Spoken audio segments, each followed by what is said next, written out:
You're listening to Winnipeg's Classic 107. My name is Simon Rusnak. Renowned for their outstanding musicianship and committed performances, Vancouver's Musica Intima is currently on a cross-country presentation of Nagamo, or Sings in Cree, a musical reimagining of history in which the Ojibway language is set to music of Tallis and Henry Purcell is presented in Cree.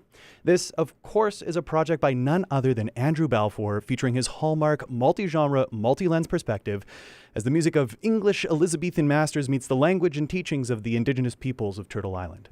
I'm honored to say that Andrew Balfour and Musica Intima, yes, the entire choir, have joined me in the Classic 107 studio. Hello, all. Hello. So excited to have you here, and we're going to begin with a little bit of music. Andrew, what are we going to hear? We're going to hear a piece of music originally by Tallis, but set to the words of Umbe Bindi Gishnabeg, which means, come in, all you two-legged creatures. There is a good life here. Come in. Here it is. Thomas Wilkes. Thomas Wilkes. Well, there we have it. Nonetheless, this is Musica Intima performing in the Classic 107 studio.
Live in the Classic 107 studio, we just heard Musica Intima performing. Andrew, that is such a beautiful, beautiful piece of music. Can you tell us just a little bit more about it? It's part of this great project of bringing life to early music using Indigenous perspectives. And I've always been a big fan, as you might know, of early music. And, a great part of my life in the choral field has been exposed to beautiful a cappella, part singing, and particularly Elizabethan music, because I grew up that as a choir boy. But this idea of changing the perspective but still celebrating the beautiful, art of part singing, which Musica Intima does so well. But also a step of establishing a relationship between what we call sacred music and indigenous spirituality has really been important to me.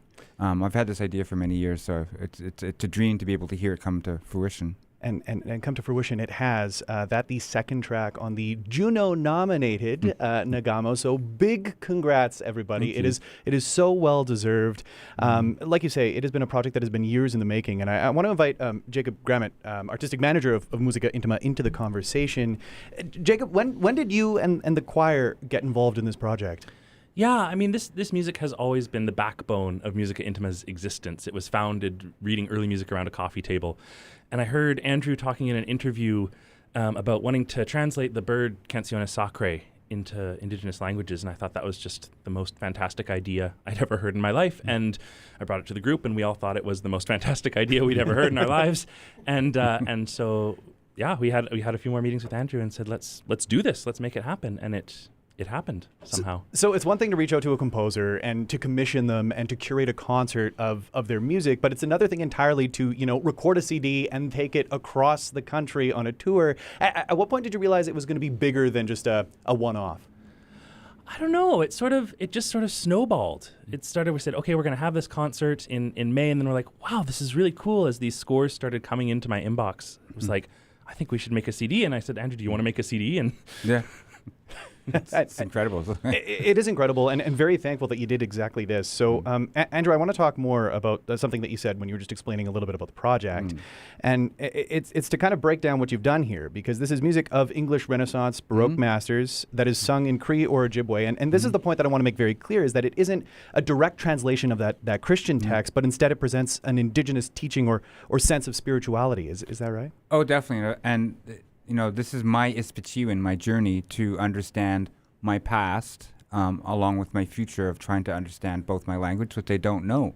So this helps me discover for myself, but also I think it establishes a relationship between, indigenous people that have certain rituals as well that can be actually melded with the Western world, and I think that is part of the healing process as well, because I know that part of this music is my, I learned how to read music through this era, and as a little boy singing Bird or Tallis or Gibbons, even going to England several times, and understanding this is a beautiful art form, but let's bring an indigenous perspective or indigenous lens into this music. So I think it's kind of really exciting and also groundbreaking. Like, I don't think anybody's doing this. So yeah, we use that term a lot, groundbreaking, but this truly is groundbreaking work. And I think what's really interesting here is so often when we talk about the Western kind of classical tradition, we talk about music as an art form or as a refuge, something to escape from. But this really seems to me like almost like music as medicine. Is that right? Yeah, well, definitely. I think it's medicine, it's healing.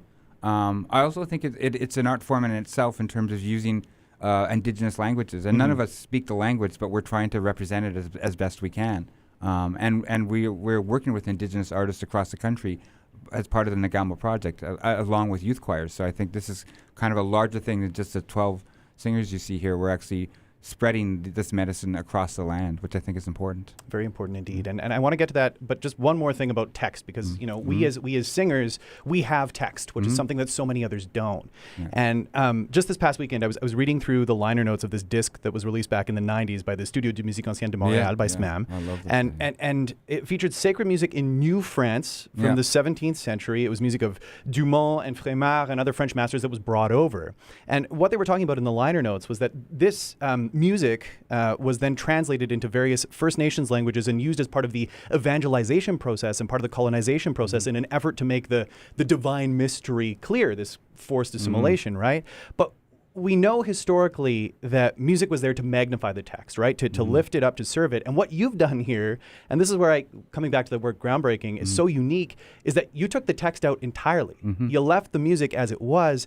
So this makes it more than a translation. It's really an adaptation of the music, isn't it? It was always I was always conscious that I did not want to translate the text. This was a much bigger project, and surprisingly, when I was doing these in my living room in Toronto, and going through these scores much more deeply than I would if I was studying to conduct or sing, because so every line I had to think about, is this going to work on this line? And surprisingly, I didn't change that many notes. I just found the right text to sit on the original line. So there might have been a couple of little slight changes in every piece, but it was pretty beautiful to study every line Now I know this music much better than I did going into this project because I know every line. So I'm listening to every line. It's incredible. Like, so it was really actually a project of joy. A project of joy. I just one more question on this topic of English Renaissance masters. Jacob, like you said, this has been the backbone of Musica Intima and the music that you've been performing for as long as the ensemble has been around. I'm curious, how has the way that your relationship with these composers, has it changed at all through this project? Oh, absolutely. I think we're getting to know the music better through the emotion that Andrew's brought into these pieces. I think particularly of the Purcell Hear My Prayer setting, Pakaskitawe, which is about crying and mourning, and hearing that cry and that mourning, I feel is a much more emotional experience, the way Andrew said it, than that piece that many of us have sung time and time again in the historic English. I wanted to bring up a point that we've been doing workshops with various young singers, taking Andrew's setting of the Gibbons Drop Drop Slow Tears and first singing the Gibbons original text and then singing Andrew's text. And every time the singers say the Cree text feels better, makes more sense with the music. It flows better. It creates more of an emotional soundscape. And I think that's the center of this project, is that Andrew has not only reappropriated this music, but also made it more emotionally fulfilling for us as singers and for the young singers we're working with. If you're just tuning in, my name is Simon Rusnak, and I'm chatting with composer Andrew Balfour and Musica Intima artistic manager Jacob Grammett, and the whole choir's just here hanging out behind the two of you in this conversation. So appreciate you squishing into the studio. I imagine at this point in a cross-country tour, you know each other pretty well at this point, so pretty familiar. You were just speaking a little bit, Jacob, to the reception of the performances. What has the reaction been like thus far on the tour? Wonderful. We've had wonderful times working with young singers, and I think we've reshaped their worlds in a lot of ways. It's so wonderful. People are flocking to Andrew after every workshop, wanting to say how much impact this has had on them, and that's absolutely the goal we had when we set out on the adventure. So it's been incredible. And what has that been like for you, Andrew? Very rewarding, but also realizing that we have much work to do. I mean, you can stand in your accolades and nominations and audiences and standing ovations, but the most important thing is making the connections with each community that we go to, and try to make them understand as best that we can collectively, is that we're on a healing tour. We're trying to meld many wounds in this country, and we do it through music and through musical storytelling. So I feel lucky enough to be able to work with new artists, work with these artists, and now they're my family. And I feel that this is a dream come true, to be able to tour, rather than just a one-off and doing a CD and then letting it out to the universe. We're actually backing up the CD with our actions, and I think in this true spirit of reconciliation and healing. And this is just one small step. We've been talking a lot about the music, and rightfully so. But I do want to take a moment to chat about the poster, because it's stunning, a work of art in and of itself. Can you tell us a little bit more about that, Andrew? Oh. Well, Jake, in terms of what it's the hard work that Music Intima and Jake had done in terms of really, we could have gone, done a computerized fancy, but I think it was really important. And Jake mentioned the fact that we wanted Indigenous perspectives and as much as possible in this project. And Sonny Asu is a really, really famous composer, but maybe you could say a bit about. Yeah, it was actually some other research that we were doing around Emily Carr, and then I came across Sonny Asu. He's a Kwakwak artist. Came across his occupations of Emily Carr paintings, and again, it was this idea of beautiful old landscapes, beautiful old music with a new Indigenous perspective layered on top of it. His manipulations of Emily Carr paintings are unreal, and so I sent you probably 10 and said we should use one of these for the show. Andrew picked his favorite, and then we chatted with Sonny and we're like, why don't we commission new art for the whole project? Yeah. So we commissioned Sonny to do a response to Andrew's ideas, which was the original Nagamo poster, and then we also commissioned Sonny to design the CD album art as well. Again, the collaboration just kept snowballing, and what we ended up with was so beautiful. Yes. Does it feel like a kindred spirit in a way, Andrew? Yes, but through his art, it really spoke a lot about the project, and I think that's what collaborations are too. It's about trust as well. It's about Jake and I talked to him over Zoom and told him about the project, and he went off and then came back with this incredible image. It just blew me away, and I feel that was the universe and our ancestors collectively speaking together, we're going to make this project work. Because I think art, visual, representation of this project is really important. And it's so beautiful. I'm so lucky. We're so lucky. So just to wrap things up before we hear one more performance, as I was listening through this disc many times over and preparing for this interview, the word that I kept coming back to was respect of language, of culture, of tradition, of art, of basic human dignity and decency. And the way that you treat the music and the language and the respect that all the singers bring to the performance, it really feels like that step towards understanding, because you really can't have understanding without respect. And you've often said this, Andrew, like it is the storytellers and the artists, not the politicians and policymakers, that are going to bring us towards reconciliation. And this is one of those works that I think we can all sit with and make space for and really respect, because that's that word I keep coming back to. So I just want to thank you all for doing this and for taking this across the country. And we're going to hear one more number. What are we going to hear? We're going to hear Oma Bindig, which is the Ojibway word for here inside.